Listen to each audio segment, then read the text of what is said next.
बिस्मिल्लाहिर्रहमानिर्रहीम। शव्वाल के 6 रोज़े रखने का बहुत अजर सवाब है और इसकी बहुत ज़्यादा फजीलत है।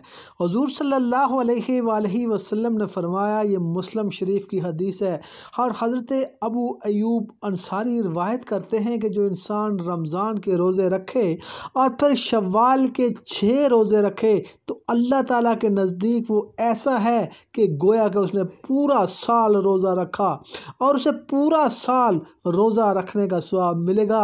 जो एक नेकी करता है अल्लाह ताला उसे 10 नेकियों का सवाब देता है और इंसान के इखलास और तक़वी को देखते हुए उसका सवाब 700 गुना और फिर कई हज़ार गुना बढ़ा दिया जाता है अगर उसके अंदर खालिस इखलास और तक़वा शामिल हो।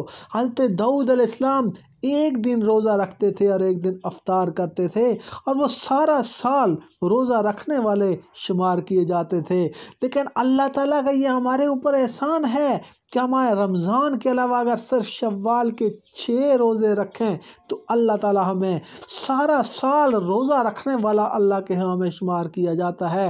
और जन्नत का एक दरवाज़ा है जिसे बाबर रैयान कहते हैं। अगर आप चाहते हैं गैर हिसाब किताब के बाबर रैयान से सीधे जन्नत में दाखिल हों तो रमज़ान के बाद शव्वाल के 6 रोज़े रखें। नबी पाक सल्लल्लाहु अलैहि वसल्लम ने फरमाया कि रमज़ान के रोज़े रखे और फिर शव्वाल के 6 रोज़े रखे, यानी शव्वाल के पूरे महीने में आप किसी भी दिन रोज़ा रखें। लगातार 6 रोज़े रखना ज़रूरी नहीं, आप आज रोज़ा रखें, हफ्ता रोज़ा ना रखें, फिर आप रोज़ा रखें, यानी पूरे महीने में आप 6 रोज़े आपने पूरे करने हैं तो इंशाअल्लाह ताला आप पूरा साल रोज़ा रखने वाले शुमार होंगे। आप बाबर रैयान से बगैर हिसाब किताब के जन्नत में दाखिल होंगे और आपकी तमाम मुरादें पूरी होंगी।